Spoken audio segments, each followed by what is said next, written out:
Udah oke juga kok Mbak, Hmm, apa, videonya dari sini. Sip, sip, kita sip. mulainya akan di 12.45 untuk acaranya. Hmm, Meanwhile, Mbak Oki boleh kok kalau mau idle dulu. Yos, oke Mbak, sampai ketemu so lagi. Oke, makasih. Kasih.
Oh, Ibu Wiwi. Bisa.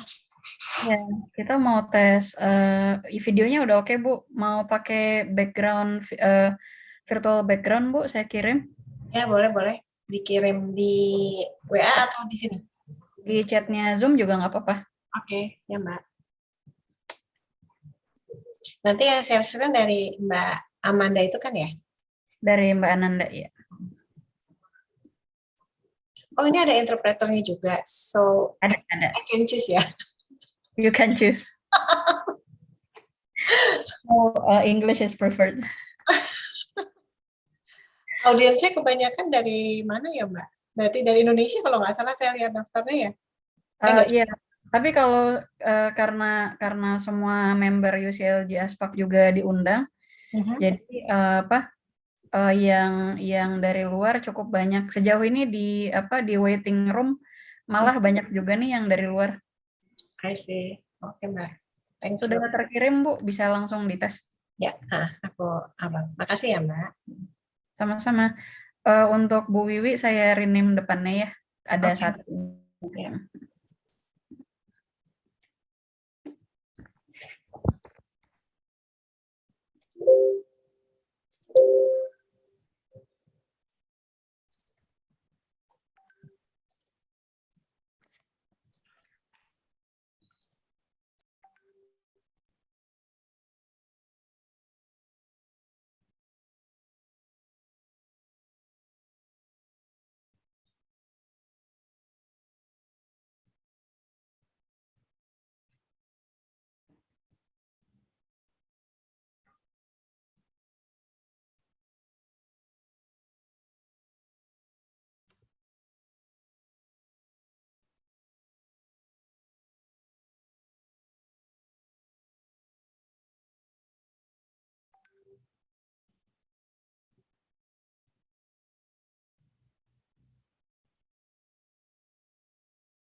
Hello, good afternoon, Dr. Wichai. Can you hear us well? Hello, Dr. Wichai. Good afternoon.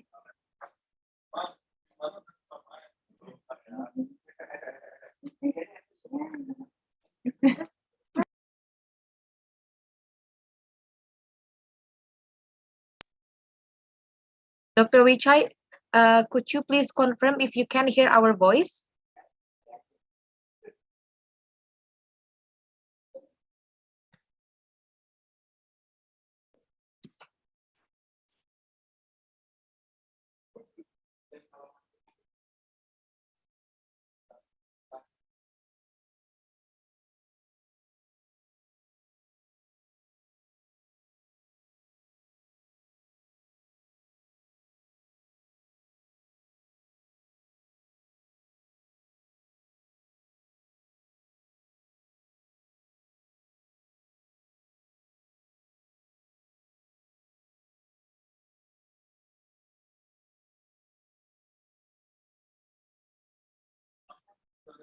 Hello, Dr. Wichai.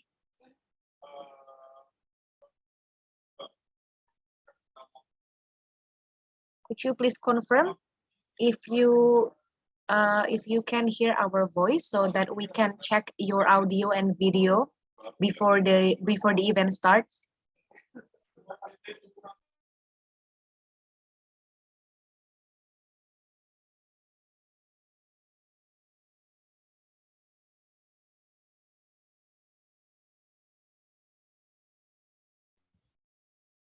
Sambil coba di reach out chat ya, Ron.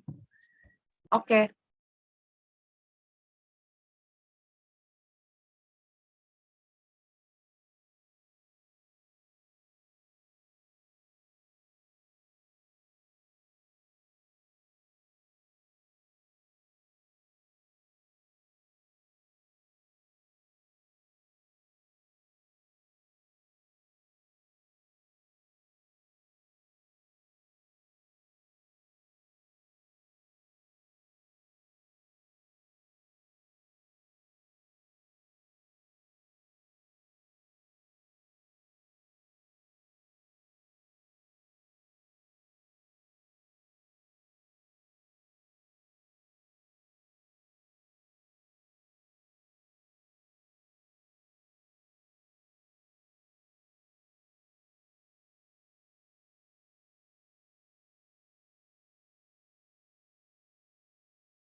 Halo Mbak Desra, mau tes video sama audionya Mbak?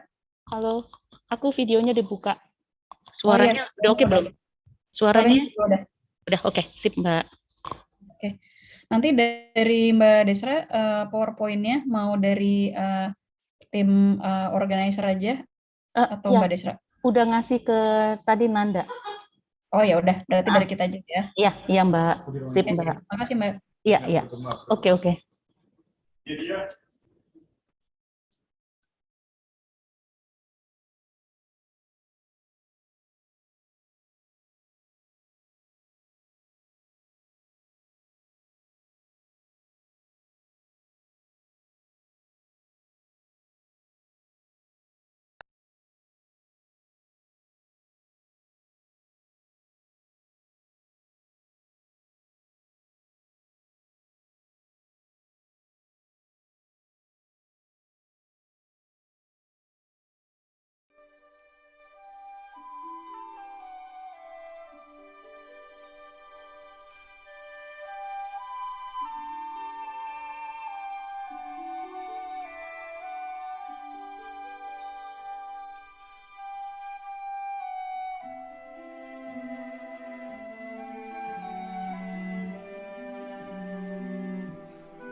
Good afternoon. Good afternoon. Hi, good afternoon, Dr. afternoon. Wichai. Hello, Dr. Good Wichai. afternoon. Okay. How are you? I'm fine. Thank you very much. Okay, so this is for the video and audio checking, Dr. Wichai. I can hear your voice very well, and I also can see your video very well. And would you mind Okay. changing your virtual background, just like us? The virtual background. I will send it to you via chat. The virtual background. Okay. Yes. For the Hanjai municipality. Let's see. Yes, I will send it to you via chat box. Okay. Okay, it's already in the chat box. You may download it and then change your virtual background into the one just like us. Okay. Okay.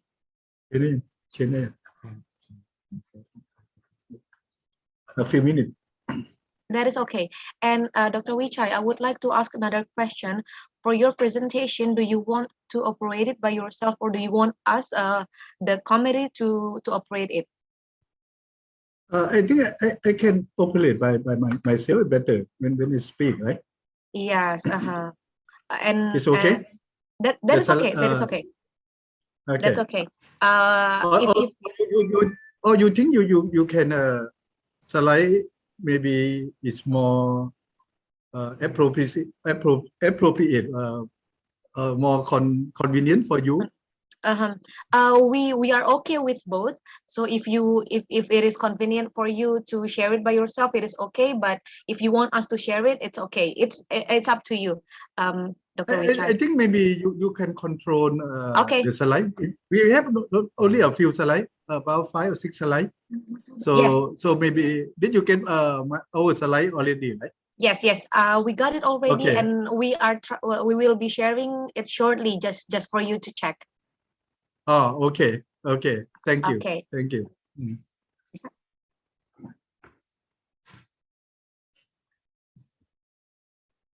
This one, right? Okay.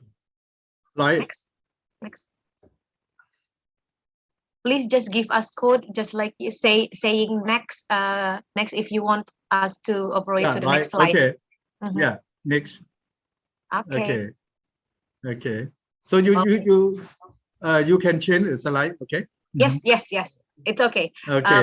We will Okay. share we will share your slide from our side, and then you will just deliver your presentation.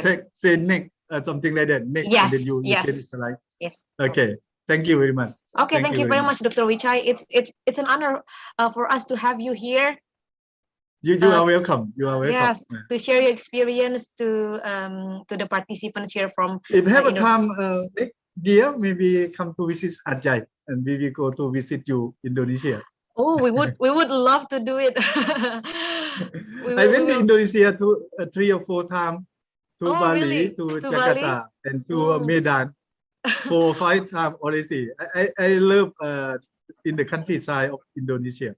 It's a Wow. really nice place. Similar in Thailand, and we look like similar. Yeah, We cannot believe so. separate Thai people from the Indonesian people. We look similar. Yeah. Thank you very much. Thank you very much, Dr. Wichai. So we will begin shortly, about 10 minutes after this. Please just chat me via chat box if you have any concerns. Okay, my account is UCLJ Aspak. Thank you very much. Thank you very much, Dr. Wichai. You may turn your video off for a while, and then we will come back again at exactly 1:45. What time? 1:45 is a 1:45 is when the event starts. But your session will be at 13:10, yes. Okay. Yes. Okay. See you at 13:10. See you at 13:10. Thank you.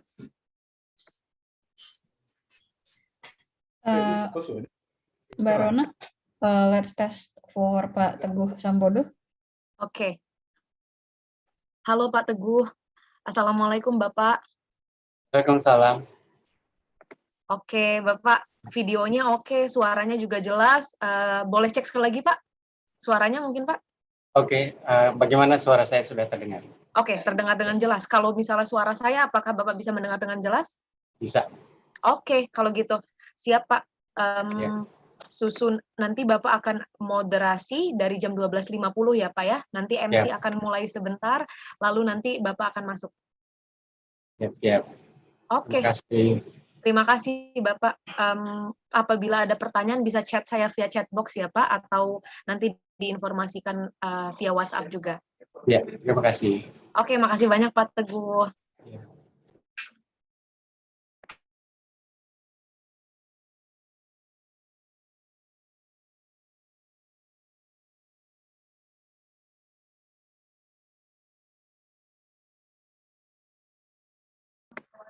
Aku akan admit semua peserta ya sekarang ya Mbak Anissa. Boleh Mbak? Sudah boleh Rona, sekalian juga sama backsound-nya ya. Oke, siap. Thank you.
Good afternoon and welcome everyone to the side event Means to Reach the Climate and SDGs Ambition, Financing Options, Research and Technologies to Advance Local Government's Efforts in Turning Commitments into Reality, jointly organized by the Ministry of National Development Planning, National Development Planning Agency, and the United Cities and Local Governments Asia Pacific UCLG aspect.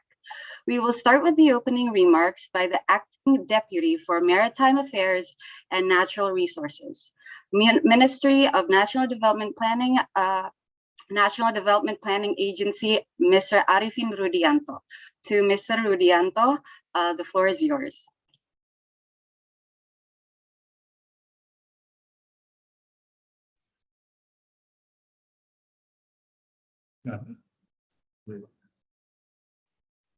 Thank you very much. Distinguished speakers, colleagues, ladies and gentlemen, very good afternoon. First of all, let us thanks to God the Almighty, because by His grace, we can all gather here at this important meeting. The side event means to reach the climate and SDGs ambition, financing option, research and technologies, to advancing local government and turning commitment into reality. We hope that this event could be a forum to enhance Asia-Pacific regional partnership to support the Sustainable Development Goals implementation in our countries. I would like to thank the United Cities and Local Government Asia-Pacific, UCLG ASPAC, for organizing this event. I would also like to thank all speakers and participants who are joining us today. Distinguished speakers, ladies and gentlemen, SDGs is the development agenda to overcome multi-sectoral global challenges. SDGs aim to maintain the economic and social welfare of the community whilst protecting natural resources and the environment, supported by enabling environment in ensuring justice and the implementation of good governance. Indonesia has a strong commitment to achieve SDGs target, and the implementation is an integral part to achieve the national development agendas. Indonesia has mainstreamed the SDGs in the National Medium-Term Development Plan 2020 to 2024 document. The SDGs agenda has also been adopted in the 7 National Development Agendas 2020-2024 with a total of 124 SDGs target, including climate change and disaster risk reduction. To reduce the climate change impact, Indonesia government commit to strengthen the low carbon development and climate resilience as a national priority program. Low carbon development has 5 main strategies, namely sustainable energy recovery, sustainable land recovery, waste management, green industry development, and blue carbon. To achieve a high economic growth with emission reduction up to 27.3% in the year 2024. Furthermore, disaster and climate resilience program has been enhanced by strengthening convergence between disaster risk reduction and climate change adaptation. The COVID-19 pandemic has exacerbated financing gaps of SDGs. Therefore, there is a need to intensify a green economy through low carbon development. We also need to push green fiscal stimulus for a more sustainable economic growth and transformation in the future. In addition, Indonesia is currently developing SDGs Financing Hub as a platform to facilitate various innovative financing schemes, such as blended financing, impact investing, sustainable finance, green bond, and also green suku. Colleagues, ladies and gentlemen, Indonesia this year assumed the G20 presidency with the theme Recover Strong Together, Recover Stronger. Reducing the impact of climate change through funding innovation and the use of technology are also discussed. Indonesia will emphasize the commitment of all countries to finance the global emission reduction project for a better world. Therefore, SDGs achievement, climate change and disaster risk reduction can only be reached by commitment of all stakeholders, national and subnational government, private sector, philanthropy, civil society organization, academic and experts to participate, join hands and work together. Today, we will discuss the various innovations that have been successfully obtained in the context of achieving the SDGs and reducing the impact of climate change. Colleagues, ladies and gentlemen. Finally, I wish you all for a fruitful discussion and hope that our deliberation will result in a concrete deliverable as well as to enhance regional support for our mutual progress for the benefit of all peoples in the Asia-Pacific region. Thank you very much. Thank you, Mr. Rudy, for your opening remarks. The following 3 sessions, Regional Perspective on Climate Financing Landscape for Local Governments Post-Pandemic, the Panel for Local Governments as Climate Champions, Best Practices from Thailand, Malaysia, and Indonesia, and discussions. These sessions will be moderated by Mr. Teguh Sambodo, Director for Industry, Tourism, and Creative Economy, Ministry of National Development Planning, National Development Planning Agency. To Mr. Teguh, the floor is yours. Thank you, Ms. Angie. Greetings and distinguished climate action leaders, ladies and gentlemen. My name is Teguh Sambodo, the Director for Industry, Tourism, and Creative Economy from the Ministry of National Development Planning, Bappenas, and today I will be the moderator for this side event. Before we delve deeper into our dialogue, I would like to shed light on this APFSD side event.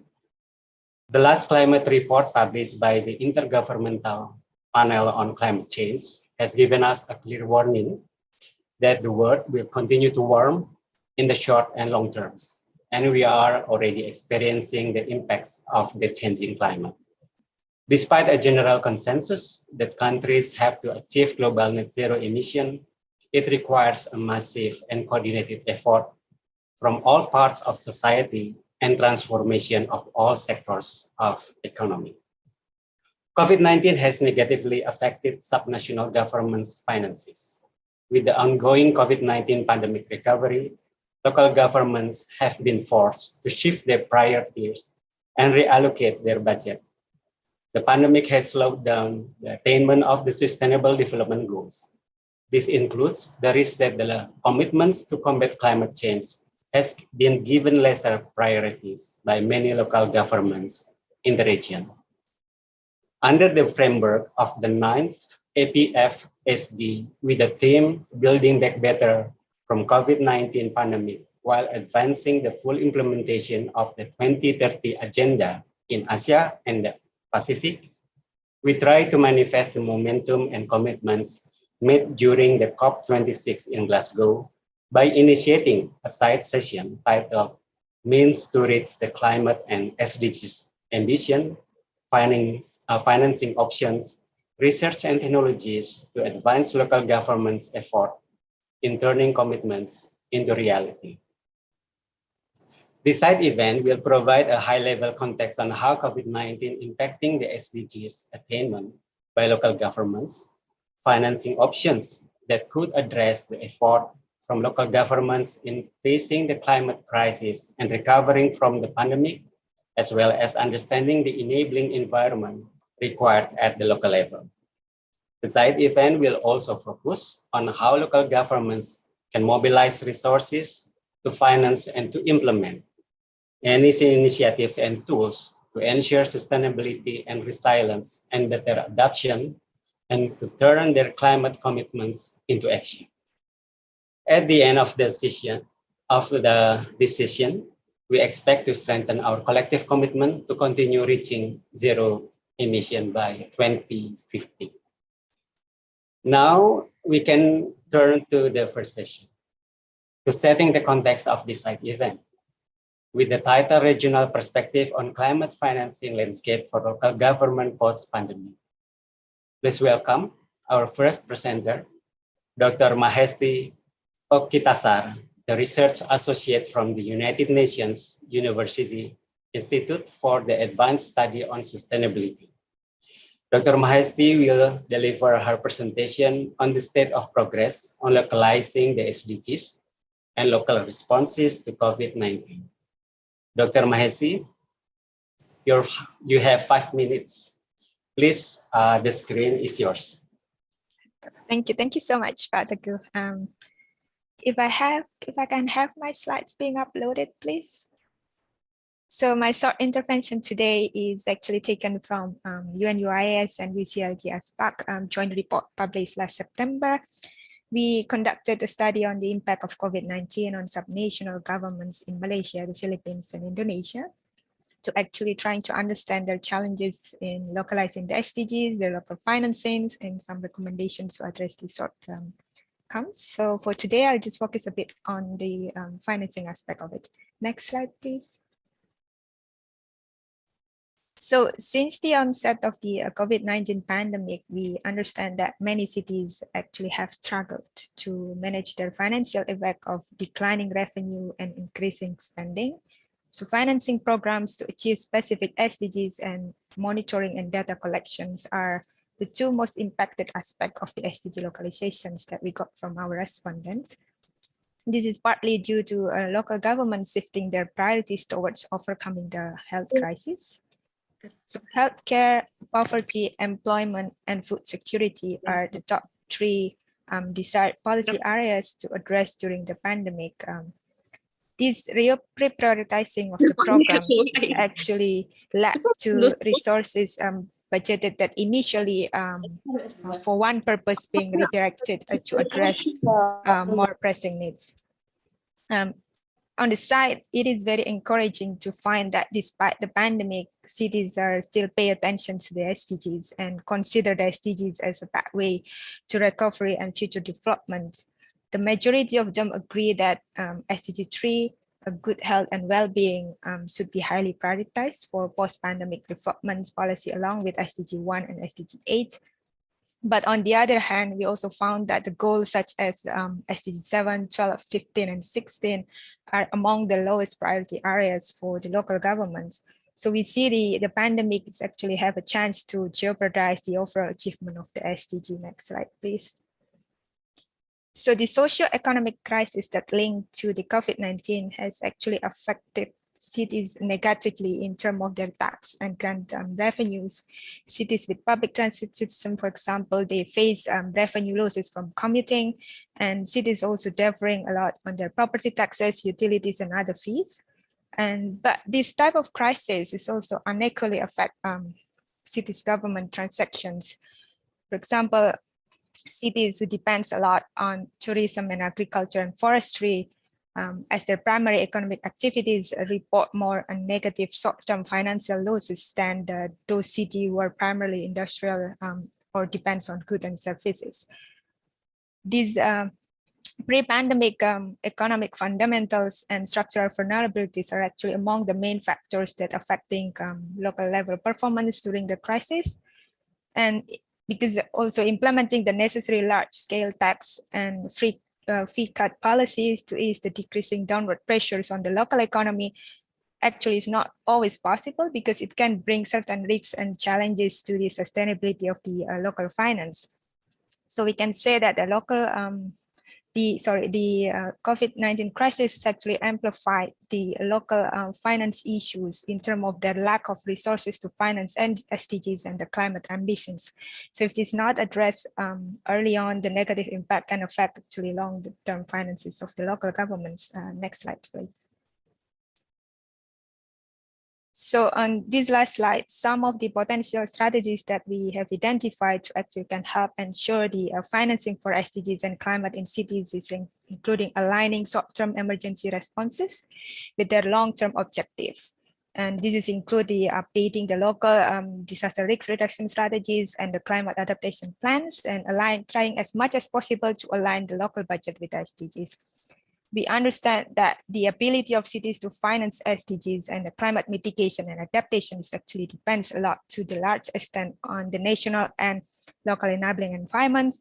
So we thought that the strategic long-term vision and medium-term goals of cities can actually help cities to prioritize their investment and improve their investment decision-making and efficiencies. By aligning these goals with the national climate policy can actually bring in the national government support. It will also result on the integrations of the climate consideration in all sectors in cities developments and prevent imbalanced distribution of fiscal resources. For this to happen, reviewing financial management and focusing on the balancing assessment and revenues can help provide a better understanding of fiscal reactivity. And then to deal more with the expenditure needs and revenue shortfall and also inform policy. Next slide, please. So this is the end of my presentations. I'll be happy to receive any question, if any. My colleague who is co-author of this report, Dr. Richa Kanpal, I think she's also on the audience, so we'll be happy to address your questions. And our report is available in our website. Thank you.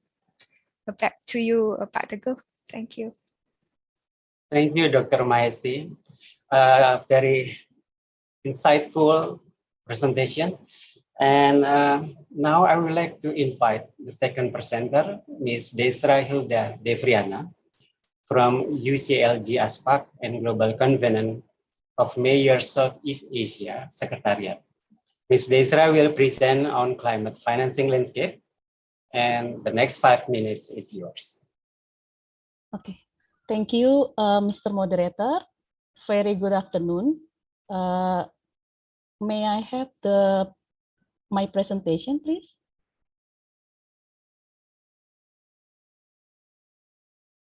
Yeah. Okay, thank you. At the outset, I would like to thank for the opportunity given to the Secretariat of Global Covenant of Mayors for Southeast Asia, GCOM-SEA, which is hosted by UCLG ASPAC, to share a presentation on city and local government climate finance. Next slide, please. Global Covenant of Mayors for Climate and Energy, GCOM, is the largest global alliance of cities and local governments voluntarily committed to actively combating climate change and transitioning to a low carbon and climate resilient economy, which is in line with the goals of the Paris Agreement. In the framework of GCOM project in Asia that engage and train cities in Southeast Asia, South Asia, and East Asia to commit and achieve emissions reduction following their local target and countries' NDC for sustainable climate resilient cities, the Secretariat of GCOM-SEA, hosted by UCLG ASPAC, managed 4 countries in Southeast Asia, namely Indonesia, Malaysia, Thailand, and Vietnam. Currently, the GCOM Asia project is in its second phase that started last year and will end next year. Next slide, please.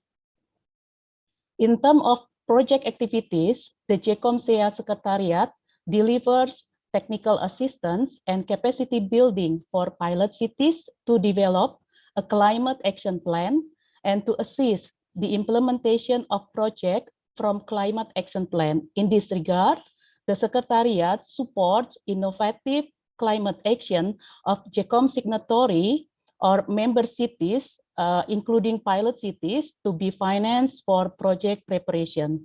Next slide, please. As you might be aware, funds for climate projects are available and investors are ready. However, there is a shortage of bankable projects.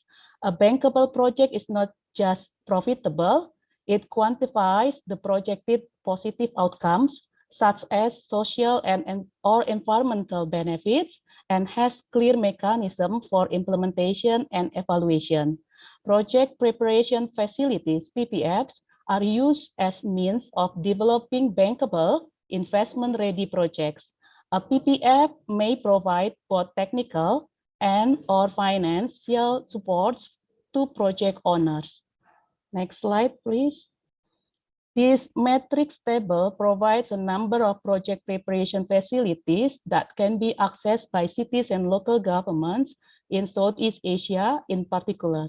The facilities or supports provided can be technical assistance, grants, and scale-up financing instruments.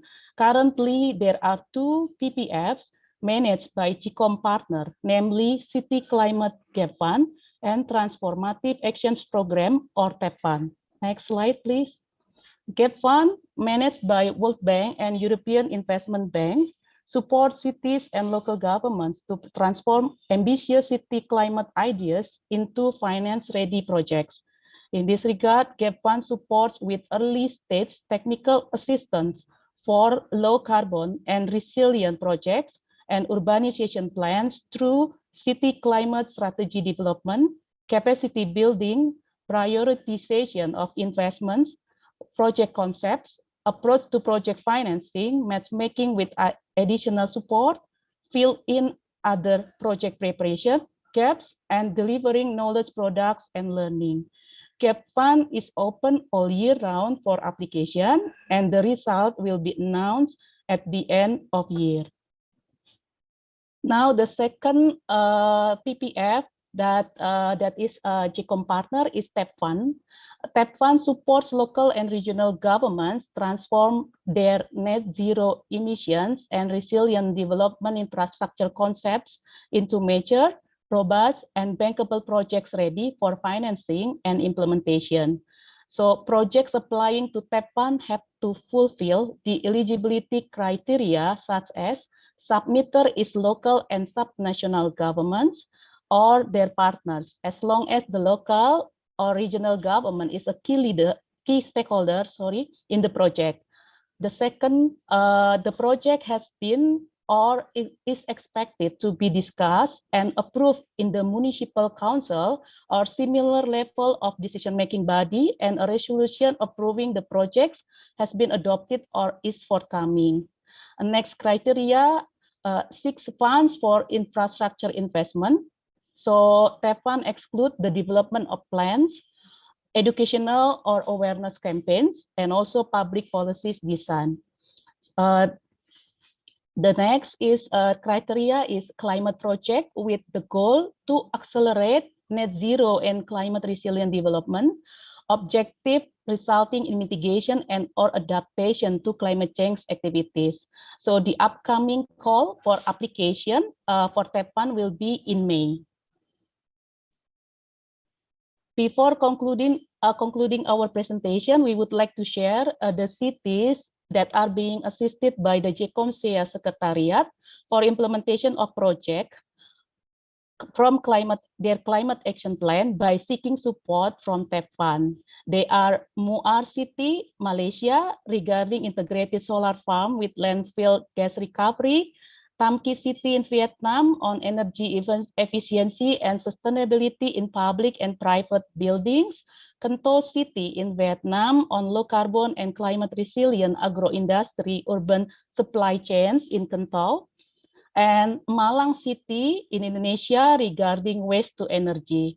We would also like to share that September last year, 3 local governments from Indonesia, namely Palembang City, Musirawas Regency, and Lubuk Linggau City were approved to get technical assistance by GAP Fund for preparation of a cost-benefit analysis, strategy, and action plan for green, resilient construction, and energy efficient, affordable housing in the 3 cities. So that's our last presentation. Thank you for your kind attention. I return the over to Mr. Moderator. Thank you. Thank you, Ms. Besra.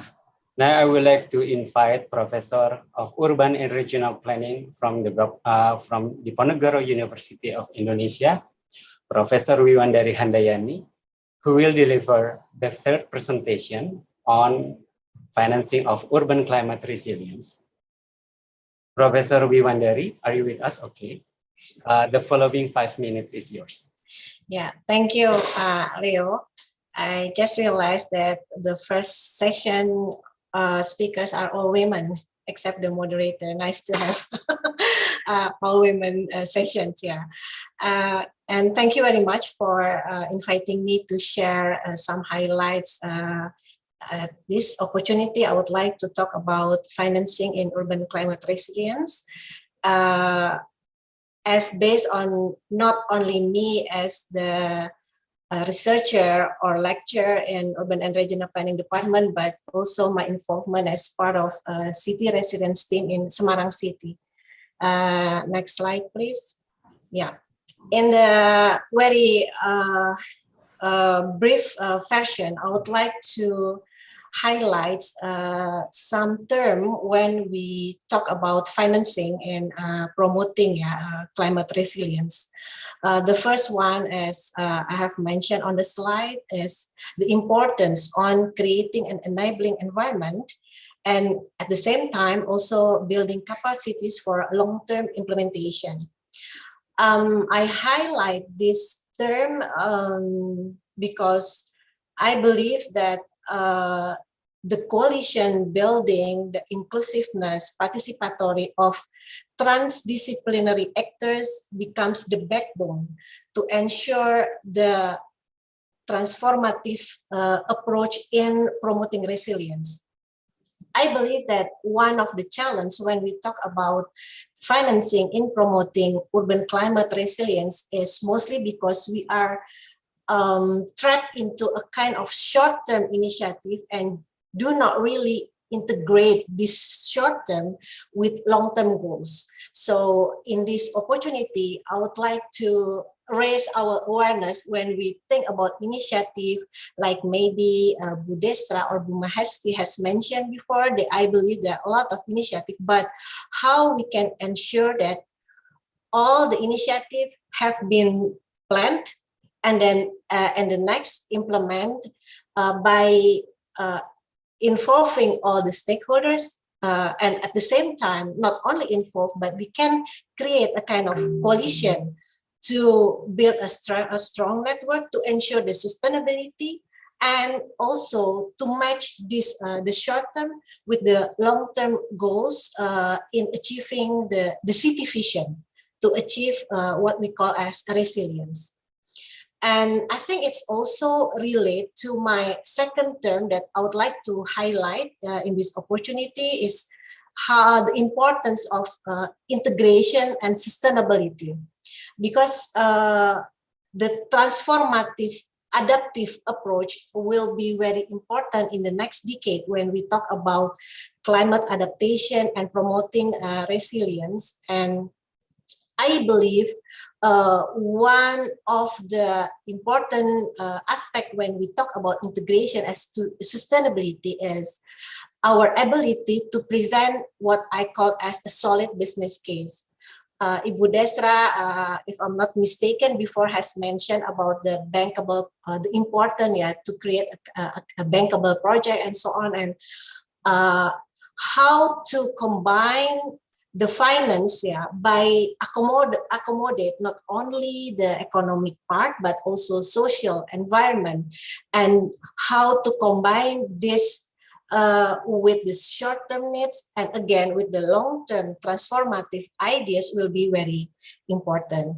And to do so, I think we need to minimize what I call as the cherry picking things. You know, what I'm trying to say is we cannot just think, okay, because we like it, then we do it first. We need to set some criteria. We need to have a integrative framework, and then we need to do it one by one, again, to combine between the short with the long term. And next slide, please. And I would like to follow this conceptual ideas with maybe some brief experience here from Semarang. Prior to, I know that after this session from different cities, but I would like to just show that as Semarang has been involved at least since 2009 in any global initiative such as Asian Cities Climate Change Resilience Network, and then continue to the cities involvement in Global Resilient Cities Network, and also some other initiative. What I have learned from the Semarang experience is how we need to create a solid pathways from business as usual to transformative adaptation.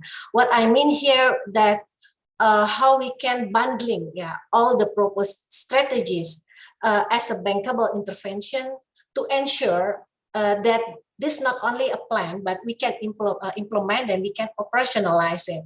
And to do this, I think we need to address the question of creating collaboration, co-design, and co-create with a more proactive climate solution. For example, as we know, many cities, maybe they build seawall and so on, but then we need to really think, not only focus on the seawall, not only focus on the construction process, but also include the calculation or the needs of the social and environmental, other than all the reactive intervention that mostly characterized as construction work. And the last part that I would like to share in this opportunity is how, in the end of the day, we need to adapt on also in the financing sector.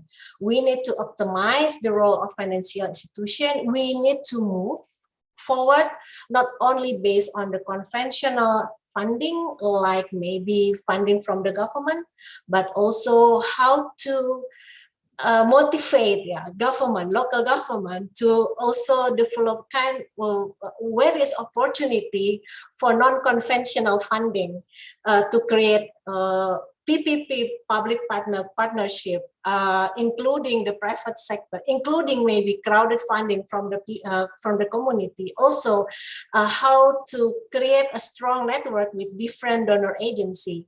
So last but not least, I would like to end this brief talk about financing and promoting climate resilience is how to develop partnership for capacity building and also for sustainable initiative. I will stop here and I will give the time back to Pak Moderator. Thank you very much, Pak Leo, for the opportunity. Thank you, Professor Wiwandari. So all the ladies have set the context for our discussion today. Now I would like to invite all the men in the next session, because all the 4 presenters for the next session are men. Okay, I would like to welcome several presenters for the next session. We are incredibly grateful for your presence, to your participation in this event.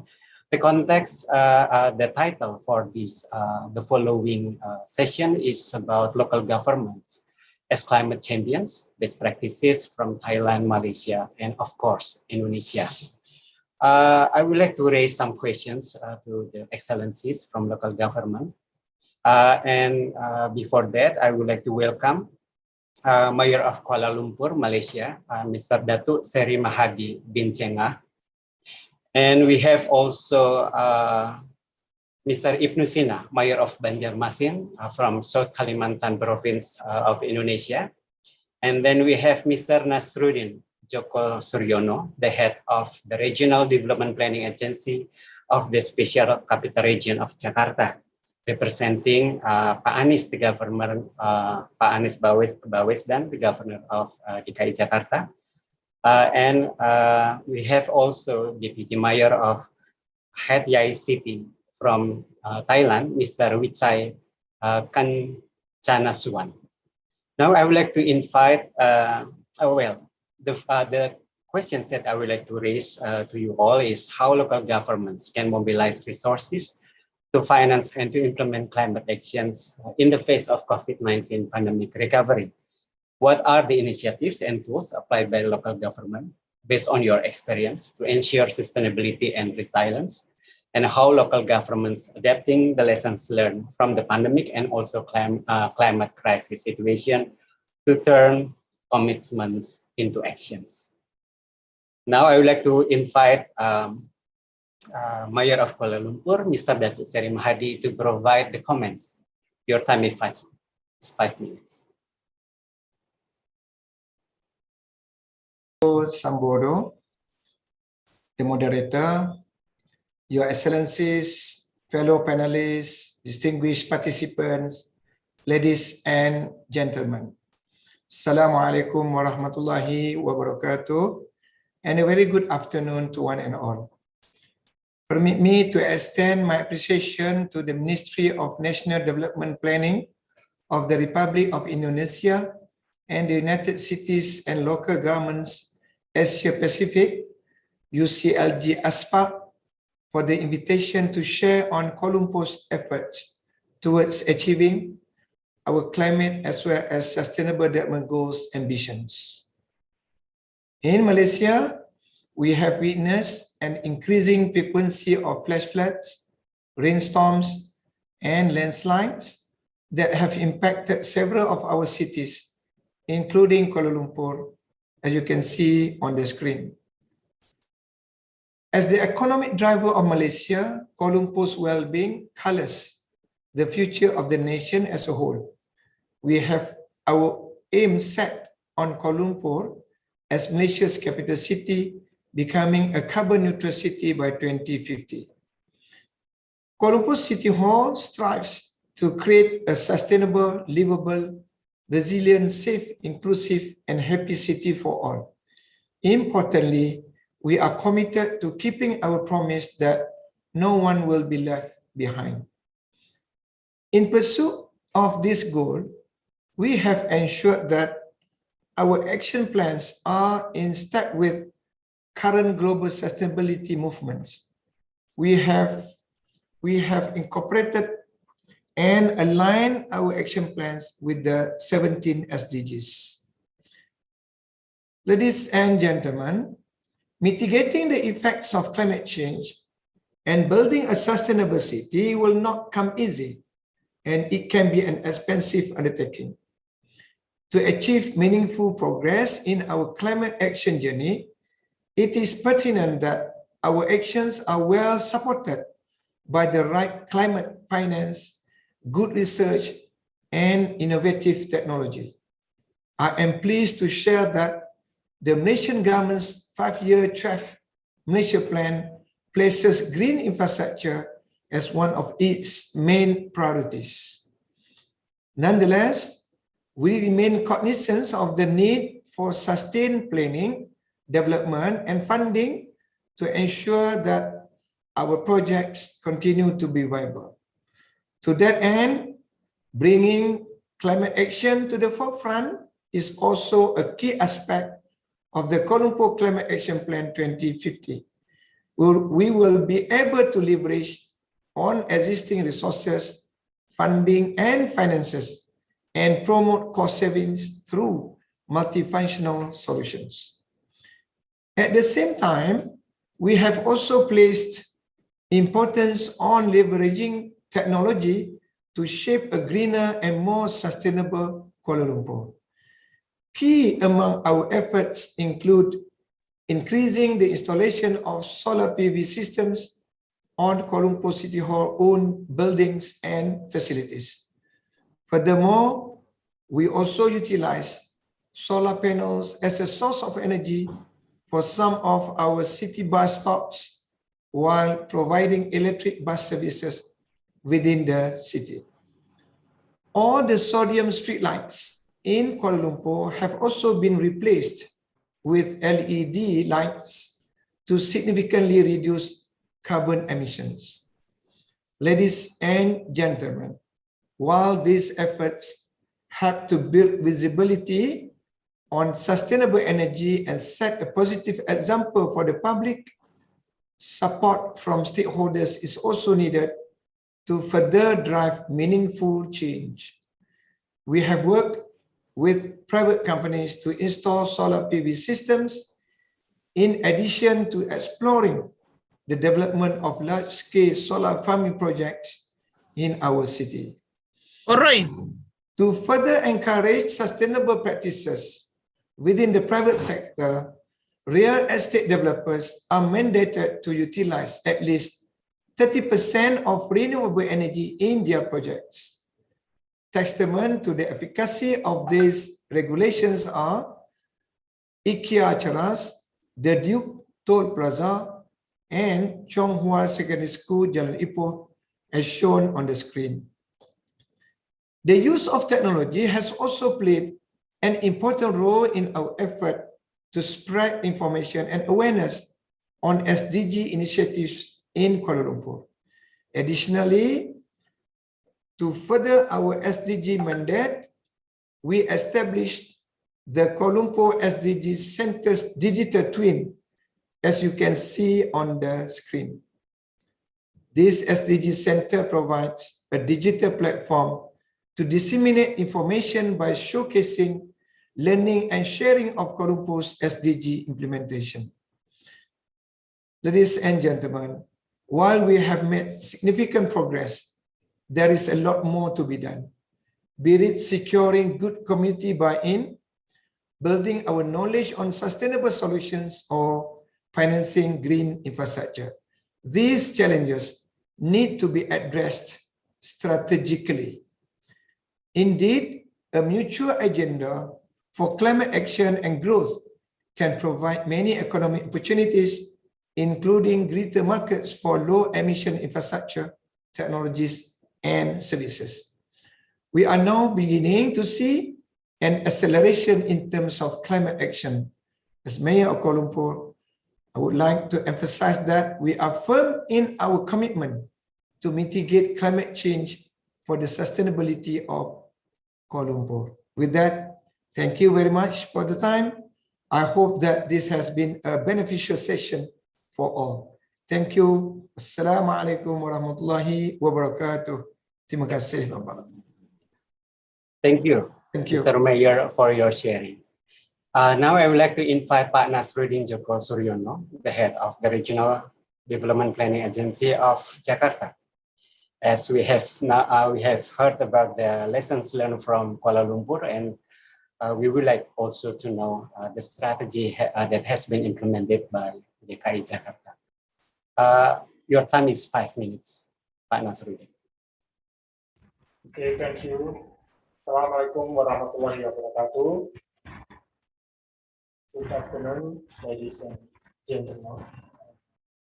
On fellow from Kuala Lumpur, Mr. Datuk Seri Mahdi, Kenya, and also associate professor, which I Kacang Suan, Deputy Mayor of Hajiani City, Thailand, Honorable Mr. Ibnu, Mayor Banjarmasin, and also Mr.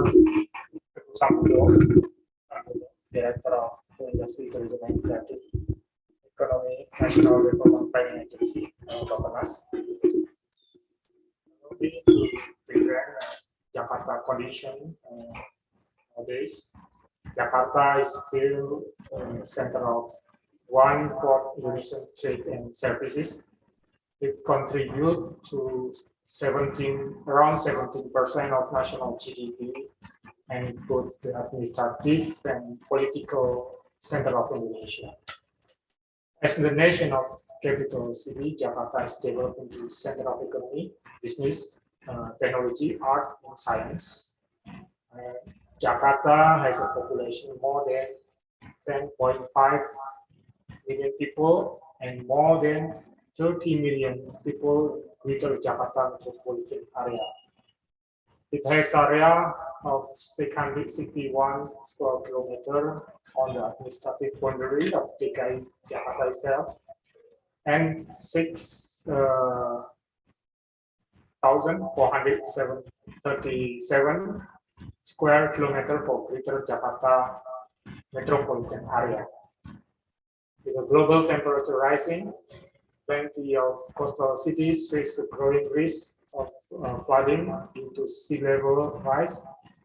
Jakarta has been vulnerable to sea level rise, especially because it's caused by 13 rivers to the Java Sea. In general, level of land subsidence in Jakarta shows spatial and temporal variation in the rate about 3 centimeters per year. Currently, Jakarta also committed to reduce CO2 30% in 2030, and now it's about over the target. It's been achieved 27%. In response to climate change, Jakarta has a strategy as follows. First, innovation in urban management by establishment of climate mitigation and adaptation teams, and then subsidy mitigation task force. So we develop institution first, and then the next is implementation. In terms of internalization of strategic activity and acceleration, Jakarta is internalizing climate change and flood management as regional strategic activity. Jakarta also integrates the issues into planning and development document from long-term, mid-term, and annual term. And also spatial planning and coastal planning document. Furthermore, Jakarta is taking action to accelerate the management of climate subsidence and flood. In effort to shift the paradigm of urban development, Jakarta is collaborating with surrounding areas within metropolitan area, integrating economic and ecological aspect of development and applying circular approach in resource management. So right now we have also collaboration with the central government in order to overcome the surrounding areas of Jakarta within the metropolitan area. And ladies and gentlemen, Jakarta effort in response to climate change are, for example, in transportation and mobility. Jakarta currently, based on TomTom Index, in 2017, the rate of traffic jam in Jakarta is 61%, or number 4 position in the world.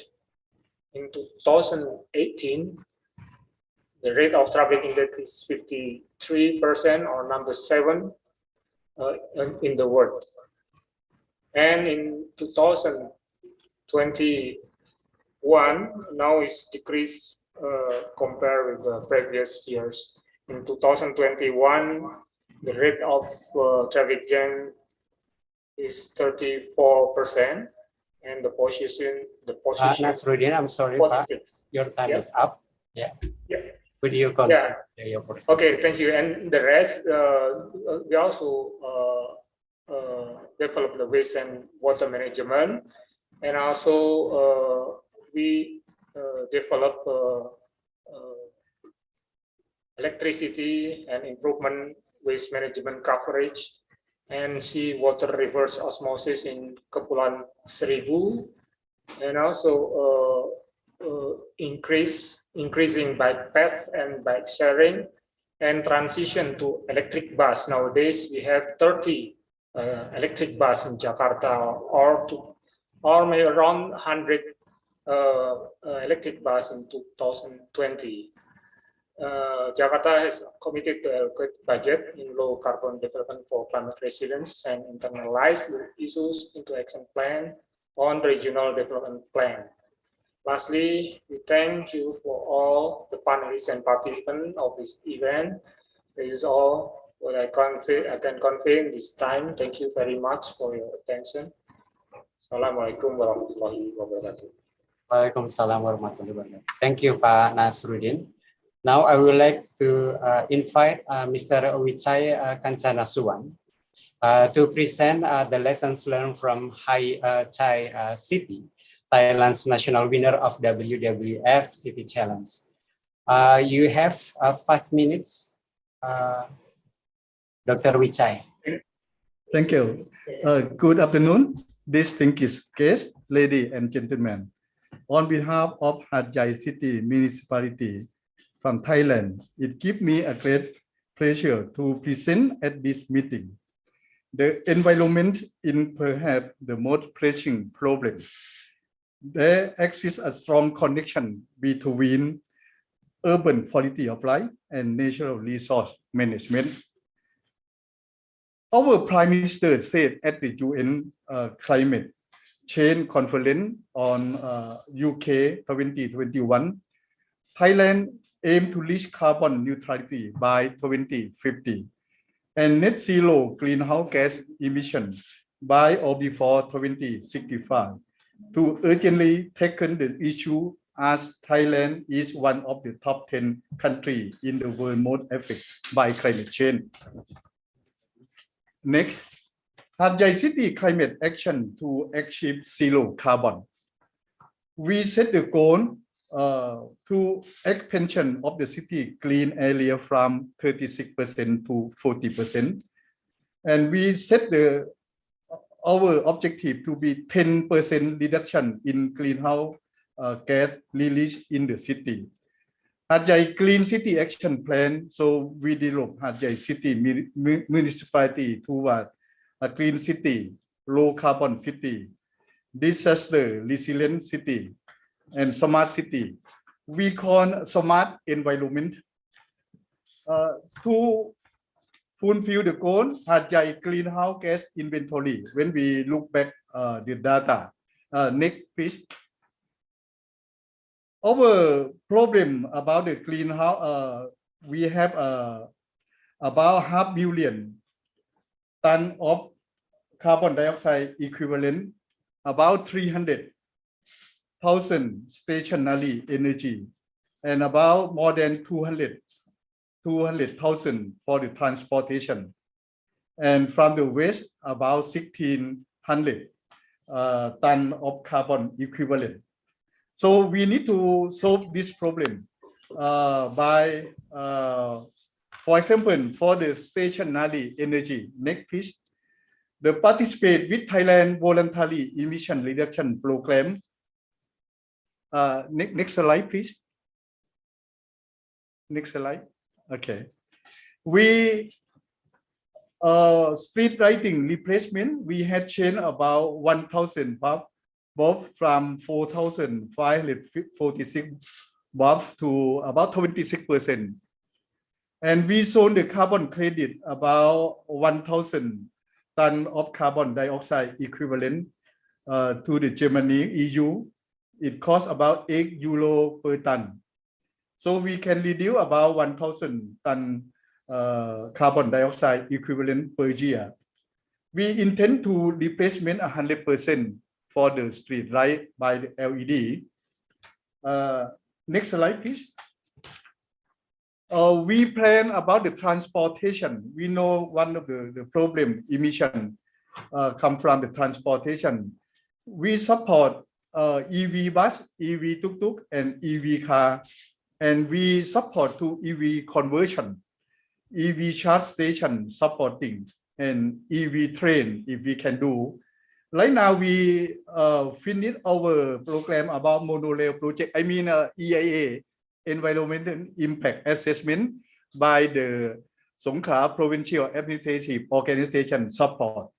And we strictly vehicle pollution measurement and promoting clean energy. Next slide, please.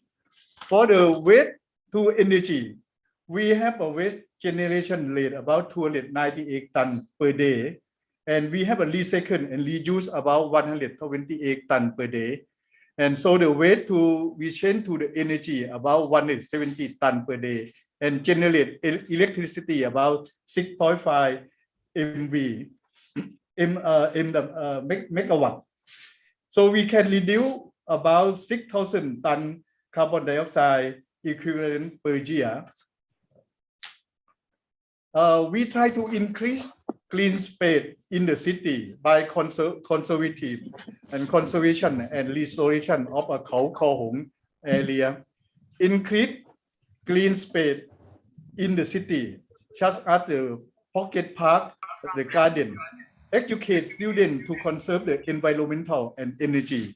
And we try to promote energy efficiency in large enterprise so we can reduce the carbon dioxide. We need to work with many agencies and we try to cooperate every level from the cooperate with the other agency from international and national and from the university in Hat Yai municipality. Thank you very much. 5 minutes, I think it time runs out. Thank you, Mr. Kancha Nasuan. Now I would like to invite another champion from Indonesia, Mr. Ibnu Sina, the mayor of Banjarmasin City, that maybe would like to share about the city program in 2020 about inclusive city and also climate resilient. Pak Wali Kota. Yes. Your time is 5 minutes, Pak. Okay. Thank you, Mr. Teguh. Assalamualaikum warahmatullahi wabarakatuh. The Honorable Mayor of Kuala Lumpur, Mayor of Hat Yai City, Prof. Pichai, and all speakers from Jakarta. Thank you. I'm apologies because I am not a slide presentation. Resilient city are city in Banjarmasin that are responsive in surviving, adapting, and growing better when faced with challenge. As we meet together during the the Asia Pacific Forum on Sustainable Development, with them aim to reach the climate and SDGs ambition, financing option, research and technology to advancing local government in turning commitment into reality. Conference today, the focus is on local government as climate champions with the city that are resilient in facing climate change. The flood that struck almost all district and city in South Kalimantan, including Banjarmasin city, and the end of 1990 provide us with a lesson to become more progressive in pacing and even mitigating the impact of climate change. The city government of Banjarmasin is committed to building Banjarmasin city to be a climate resilient and inclusive city. Building on Banjarmasin vision to be a clean and comfort and dignified city, Kota Banjarmasin Barasi Wan Nyaman or Baiman dan lebih bermartabat in Banjaris language, Banjarmasin has pledged to be one of 10 pilot city in the climate resilience and inclusive city program in Indonesia. With a hope that Banjarmasin will be able to have a policy instrument for carbon emission reduction effort in the city. Ladies and gentlemen, the Banjarmasin city government strategy to build Banjarmasin as a climate resilient inclusive city are: first, integrating relevant program activity and action plan in the city of Banjarmasin's medium-term development planning. Second, developing an action plan for reducing greenhouse gas emission. Currently, the city of Banjarmasin is developing a greenhouse gas reduction region action plan. Third, a comprehensive environmental assessment, including issue in waste management, sanitation improvement, control of industrial waste, quality of river and water. Four, a large-scale climate awareness campaign involving community participation across various environmental efforts. And fifth, collaborate with surrounding district, city of the Banjar Bakula Metropolitan, a national strategic area including 5 kabupaten kota, Banjarmasin City, Banjarbaru City, Banjar Region, Tanah Laut Region, and Batola Region on waste management, transportation, and river bank. 6, partner with non-government funding. Third, by strengthening the public-private partnership. Banjarmasin as an epicenter of economic growth in South Kalimantan. Banjarmasin city strategy to be a more climate resilient city will be implemented through concrete actions such as: first, effort for reducing air emission by implementing car-free day, use of solar cell, strengthening public transportation, and establishing bicycle road. Second, addressing waste management at the source, such as establishing 302 waste bank. We have 6 household scale recycling center unit plan, reducing the use of plastic shopping bag. Banjarmasin, the first city in Indonesia, plastic ban. In decreasing single-use plastic bag in traditional market. Currently, there are 2 pilot projects in 2 market, traditional market, Teluk Dalam traditional market, and Pandu traditional market. 3, river management through efforts such as river revitalization and normalization, river clean-up competition, which has been held in 75 rivers since 2017, and supporting river maintenance through river stakeholder, as many 150 river stakeholder, organize the Balingai, Banjarmasin Care for River community, and Malingai community care for the river. Fourth, implementing the climate resilience program by installing a Kampung Iklim or climate village initiative in 16 neighborhoods, a greenhouse gas reduction village, disaster resilient training for persons with disabilities, and emergency response for people with disabilities. This effort, a concrete action in the mission to build Banjarmasin is as a climate resilient city and contribute to the effort to achieve Indonesia NDC target. In Banjarmasin, we have a saying, kayu ba imbai, local wisdom, feather together, because we known city of thousand river, which mean to collaborate. So as a city of collaboration, like Jakarta, I think. Banjarmasin commit to work with citizen, academic, and the private sector to build Banjarmasin, other city in Indonesia, and even the world, to become a more climate resilient and inclusive place.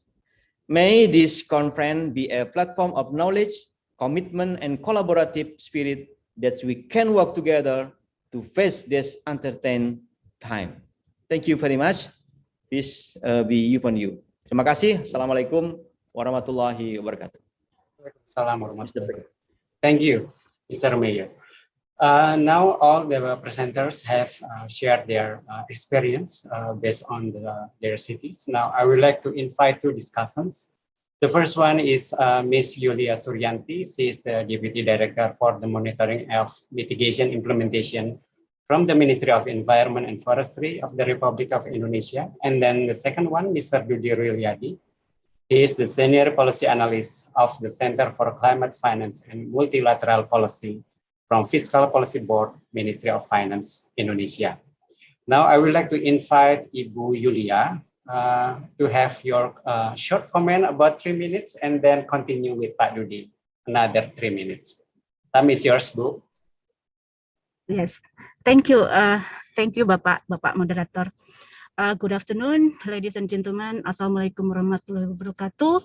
May the peace, mercy, and blessing of Allah be with you. Thank you for inviting us in this important event, and it is my pleasure to be present here virtually, Bapak. I would like to express my profound thanks to some comprehensive yet brief presentation from distinguished speakers, as well as from our climate champions, and to welcome all the sub-national initiative which has been presented in this event. As we are all recognized that municipalities and regional districts play an important role in climate change action. When local government leaders work to reduce greenhouse gas emission in their own authorities, they lead by example and set the stage for citizen, business, as well as for the industry to take action together and help move whole communities toward low GHG emission and climate resilience future. As all speakers mentioned some examples on city level climate actions, in our perspective, community-wide climate change action is broader in scale than in climate action at the corporate level. These actions, like previously mentioned by the speakers as well, include but not limited to introducing new technology and innovation that reduce energy consumption, for example, implementing land use planning, some of them mentioned that one, creates complete, compact, and energy efficient as well as climate adaptive community. And working with private sectors and residents to encourage a shift of their approach to behavior changes toward low GHG emission and climate resilient future. Bapak dan Ibu, other plans can be integrated with official community plans and regional group strategies to help support the implementation of community climate efforts, including, like all speakers mentioned before, climate action plans, in particular GHG emission reduction plans. And it will be aligned with sustainable recovery plans of post-COVID-19, as previously mentioned as well by the speakers and moderators. In this, also, in line with our mission for G20 presidency in 2022, Bapak dan Ibu, in particular with our first priority issues under the ADM CSWG, or Environment Deputies Meeting and Climate Sustainability Working Group, the more sustainable recovery. So Alhamdulillah, praise to Allah, we have been conducted our first meeting in Yogyakarta last week, Bapak dan Ibu, back to back with Energy Transition Working Group. So in this regard, please allow me also to inform you that currently Indonesia has been established the Presidential Decree number 98, year 2021, which is focusing on carbon pricing to achieve the NDC target, as well as the NDC implementation, of course. And this is one of the regulation which can be referred to our climate action, both in national and subnational level actions. In its elaboration through a ministerial decree on NDC implementation, which is now under a finalization process, will provide further guidance how the local government contributes in NDC implementation, thus recognize its role in climate actions. And in closing, Bapak dan Ibu, Bapak Moderator, please let me once again welcome the initiative from the city of Kuala Lumpur, Jakarta, Hati City, as well as Banjarmasin. Last but not least, of course, and to all local governments representatives who are present here in this event. I believe this event will trigger and provoke in positive way to have more subnational climate action through local government initiative in Asia Pacific region. And in closing, I wish you all time success for delivering the expected outcome in climate action.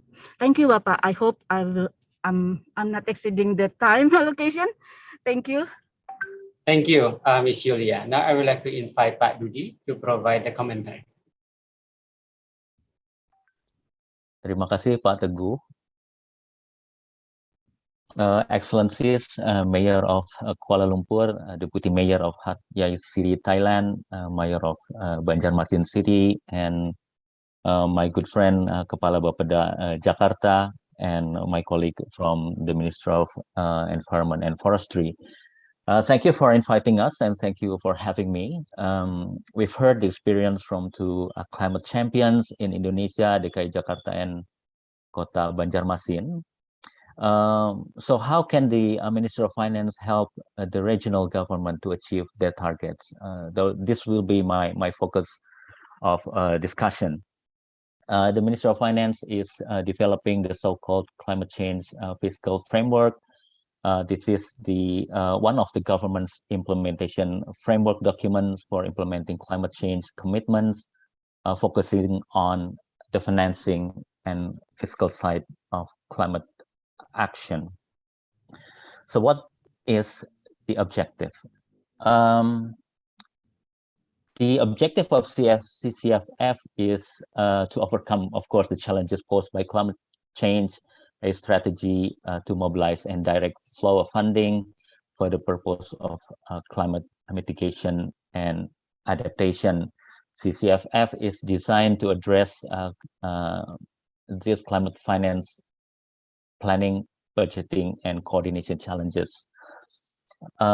It serves as the main document to support funding for the implementation of policies and action plans related to national climate change, and we use as a tool to support planning, implementation, and monitoring of the achievement of climate targets.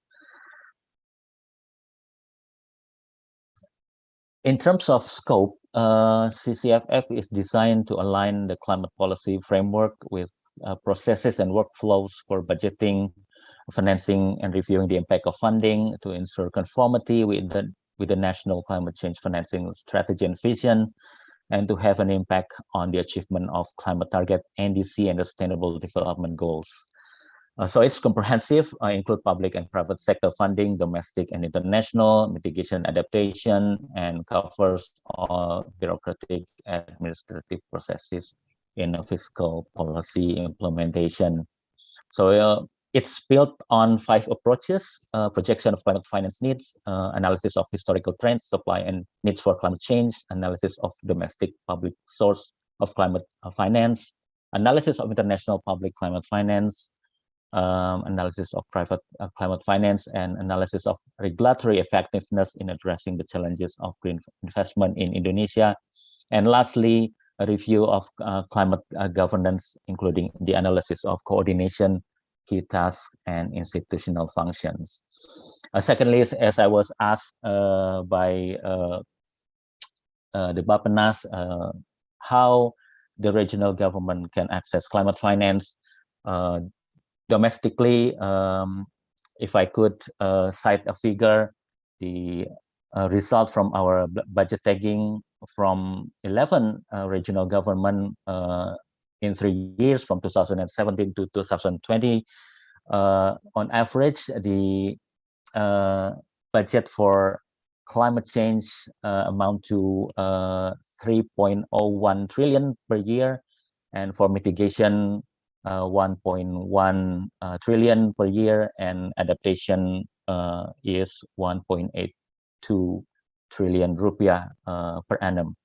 So in general, a budget in regional government are mostly allocated for adaptation, 61%, and the remaining amount is for mitigation. For the last 4 years, forestry sector is 34% of the total mitigation, followed by other sectors, waste, energy, transportation, and agriculture. And lastly, in terms of the mechanism, we have several mechanisms in place: special allocation fund, incentive fund, village fund, and ecology-based fiscal transfer. And we also have Indonesia Environment Fund, which also offer financial instruments for the regional governments. And lastly, international, we have public and private. As you know, the Green Climate Fund is the biggest climate fund, offers several instruments which regional governments can also access. In Indonesian case, for example, Kota Semarang has access the grant for developing feasibility study for their bus rapid transit through PTSMI, which I believe it's finalized at the moment. And, sorry, yeah. Your time is up. Okay, I think that's all from me. Thank you, Pak Teguh. Thank you, everyone. Thank you, Pak Dudi. Thank you, Ibu Yulia and Pak Dudi. And ladies and gentlemen, I'm sorry that because of the time limit, we are now come into the final session. Sorry that because so many information to be shared, so it is inevitable for all presenters and also discussant to provide limited information. But we would like to invite you to engage with the presenters and discussion if you have any other questions using the chat box, and then maybe later on they can respond to you. Now with that, I would like to conclude this session, starting from the setting the context, and then the sharing sessions, and also from the discussion session. Now I would like to hand over to Ms. Enggi for the closing. Thank you very much. Thank you, Mr. Teguh, to have moderated the 2 sessions and discussion. We have now reached the end of this event. I would like to remind the participants that all the presentations have been sent through a link in the chat box that you can access. We will now end with the closing remarks by Ms. Bernadia Irawati Chandra Dewi, Secretary General of UCLG ASPEC. To Ms. Bernadia, the floor is yours.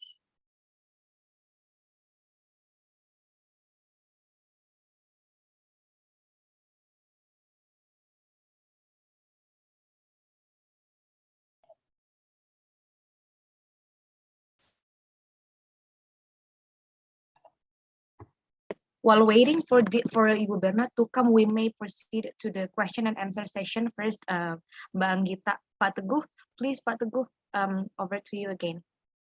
Oh, okay. So there are some time for the Q&A. So I would like to ask if there. Okay. Well, I think I will take one question. If the participant have a question, you can raise your hands or just unmute yourself and then provide the question.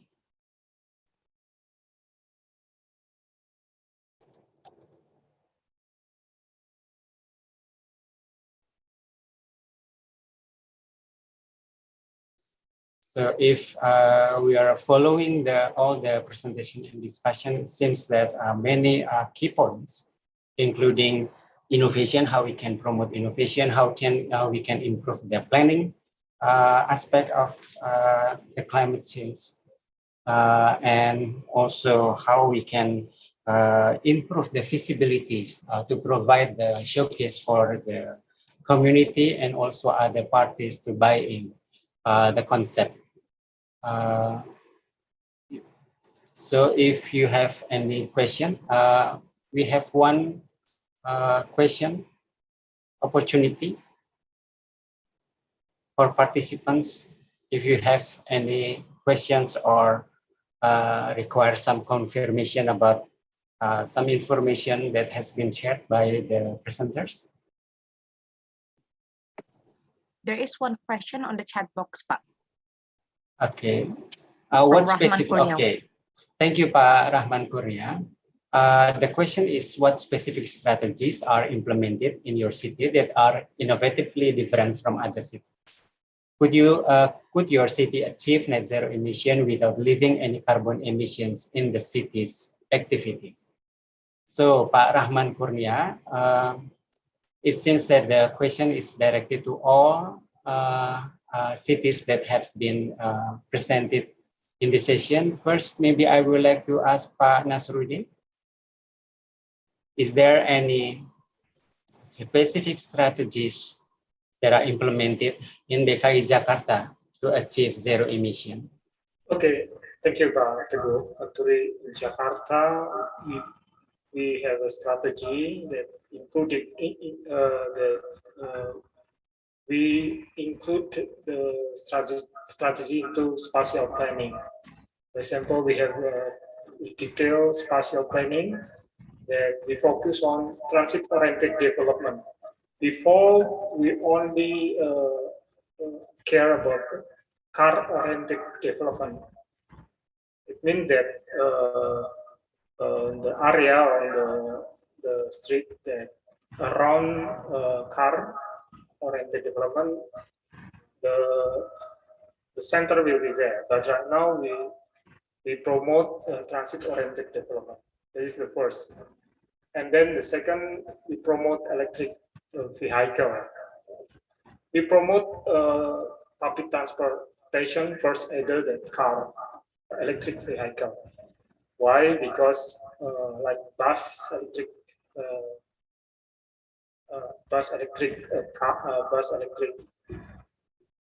transportation, public will use this bus, and we can promote more effectively.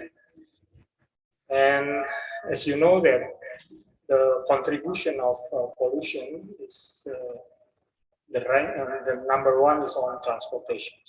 So if we can reduce the transportation pollution, for example, then it will reduce CO2 in the city.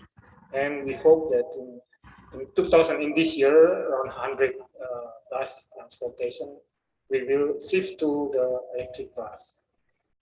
And also we integrate between MRT, Jaklingko, and also bus transportation become one integrated transportation in Jakarta.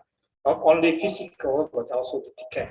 So we promote the ticket, one-way ticket to Jakarta transportation system. And the others is we promote also solar panel in Thousand Island, Kepulauan Seribu in Jakarta. So we use solar panel as alternative energy beside the conventional energy that we are trying to shift to more renewable energy in Jakarta. Okay, thank you, Nasruddin. Dr. Wijaya Kancana Suwan, do you have any perspective on the questions based on the experience from Hat Yai City? I think we share the common problem from Kuala Lumpur about the flash flooding. In the past 10 years, we have the problem flash flooding in Hat Yai.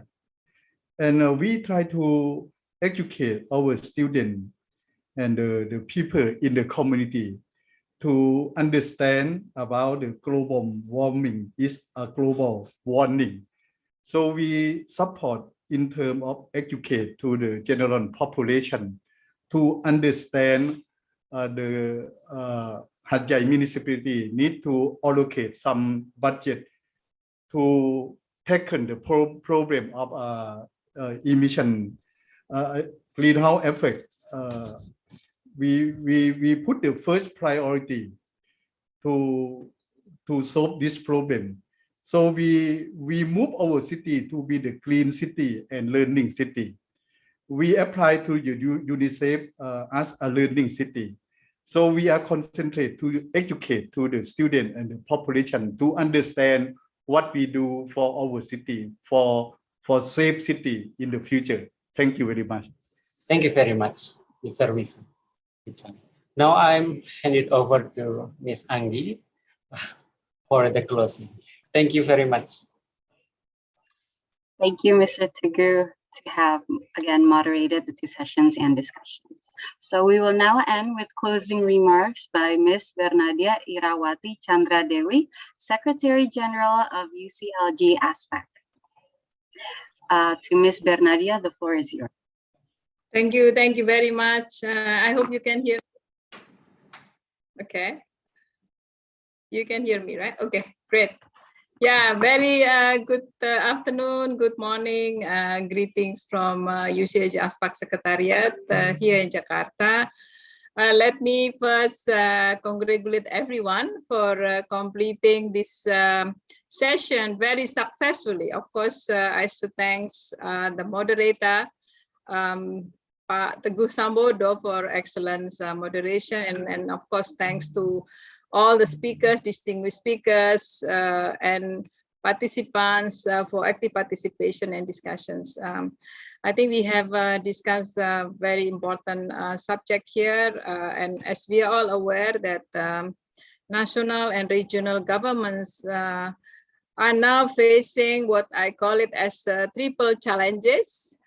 First, of course, we have to ensure a successful recovery from this devastation of the COVID-19 pandemic. It seems that the COVID is still with us. We really don't know when it's going to disappear at all from our life, but I think this might stay for a couple moments and nobody knows. I heard that there is a new variant of COVID-19 that is going to appear. But anyway, so the second challenge I say here is about pushing forward for a much longer term vision for the development and addressing the enormous threats posed by this climate change. And then, of course, everyone agrees that cities are in the center of those challenges.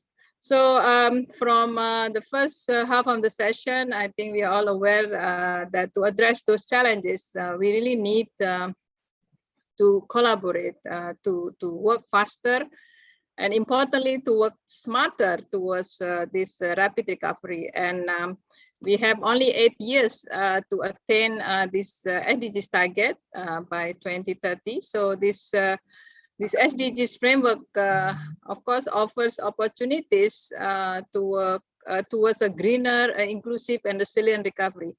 But what I think everyone agrees is that we need to have an enabling environment. We need to create a good and conducive enabling environment and building capacities for long-term implementation. And this is essential. We are not talking anymore about the awareness raising because it's already passed several years since this SDGs adopted. So this is also to help secure an integrated and sustainable financing to implement climate actions. I think this we are aware that there are several financial options that local government cities can address, but of course there is lack of capacity. Also, there are many other reasons for not being able to access those.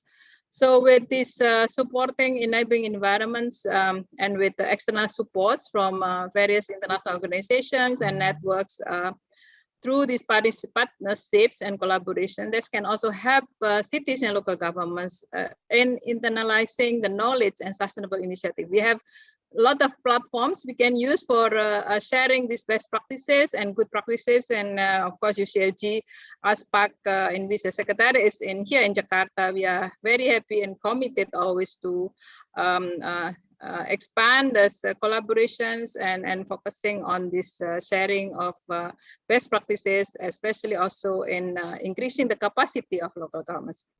So of course, this will only happen if the mayors, the leaders, the climate leaders are fully committed and are on board.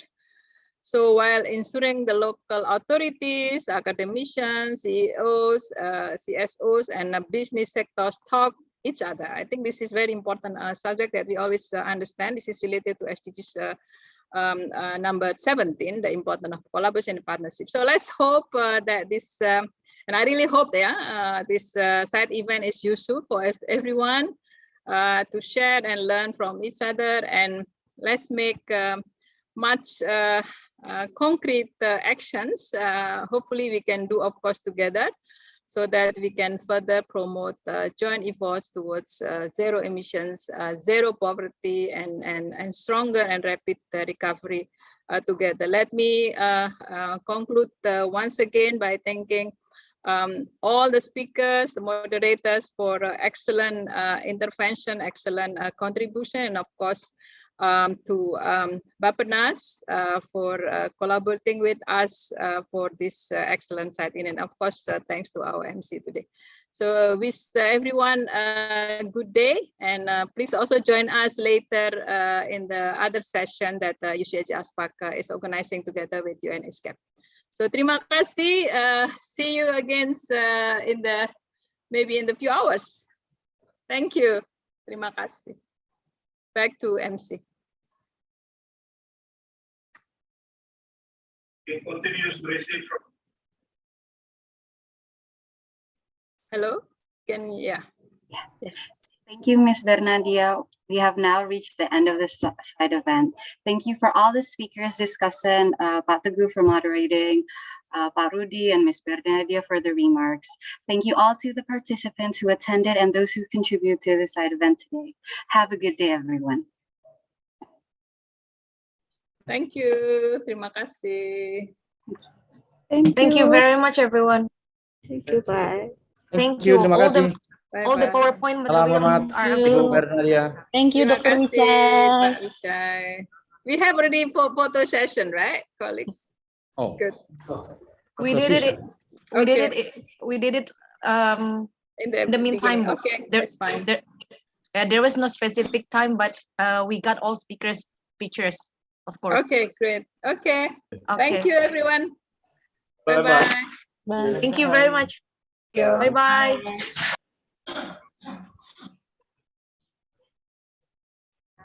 oh ya. Sudah Bapak Ibu, materi presentasinya tersedia di Google Drive ya. Google Drive-nya akan dikirimkan sekali lagi oleh panitia. Apabila Bapak Ibu ingin mencari,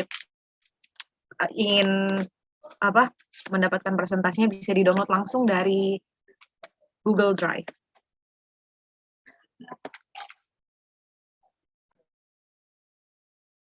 Apabila ada pertanyaan yang belum terjawab juga bisa hubungi kami.